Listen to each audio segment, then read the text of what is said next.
അമ്മൂമ്മയ്ക്കിനി ജയിലിലേക്ക് പോകാം. ആശുപത്രിയിൽ ഇന്ന് ഉച്ചയോടെ ഡിസ്ചാർജ് ചീട്ട് കിട്ടും. ഇന്നലെ ഉച്ചയോടെയായിരുന്നു തെളിവുകളുടെ അടിസ്ഥാനത്തിൽ പോലീസ് അറസ്റ്റ് രേഖപ്പെടുത്തിയത്. ഇടുക്കി കരുണാപുരത്ത് 63കാരനെ ആസിഡ് ഒഴിച്ച് കൊലപ്പെടുത്തി എന്നതാണ് വൃദ്ധയ്ക്ക് എതിരായ കേസ്. പ്രതി എന്ന വാക്കിന് കുറ്റവാളി എന്നർത്ഥമില്ല. അറിയാലോ, പ്രതി അപരാധിയോ നിരപരാധിയോ ആവാം. കുറ്റം തെളിയിക്കും വരെ നിരപരാധിയേ ആകുന്നുള്ളൂ. അതാണ് നിയമം. ബാക്കി കോടതിയിൽ. പരിഹരിക്കപ്പെടാത്ത സാമ്പത്തിക തർക്കങ്ങൾക്കൊടുവിൽ മുത്തശ്ശി സമാനതകളില്ലാത്ത ഒരു കുറ്റകൃത്യം തെരഞ്ഞെടുക്കുകയായിരുന്നു എന്നാണ് വിവരം.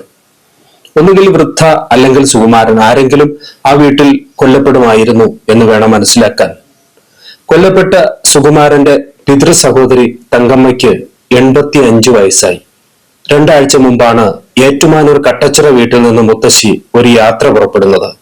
ഏറ്റുമാനൂർ കവലയിലെ റബ്ബർ ഡിപ്പോയിൽ നിന്ന് 2 ബോട്ടിൽ നിറയെ ആസിഡും വാങ്ങി സഞ്ചിയിൽ തൂക്കി കരുണാപുരത്തെ സുകുമാരന്റെ വീട്ടിലേക്ക് ഒരു മാസ് എൻട്രി.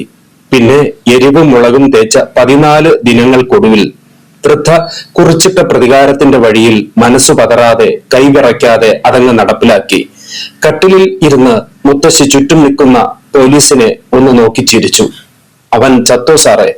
അതൊരു കൊലച്ചിരിയാണോ എന്ന് ചിലർക്കെങ്കിലും തോന്നിയിട്ടുണ്ടെങ്കിൽ ഉത്തരം പറയേണ്ടത് മാപ്പുസാക്ഷിയാവുന്ന ജീവിതമാണ്, കാലമാണ്. അഗ്നിചൂളയിലേക്ക് മനുഷ്യ മനസ്സിനെ വലിച്ചെറിയുന്ന ക്രൂരനായ കാലം.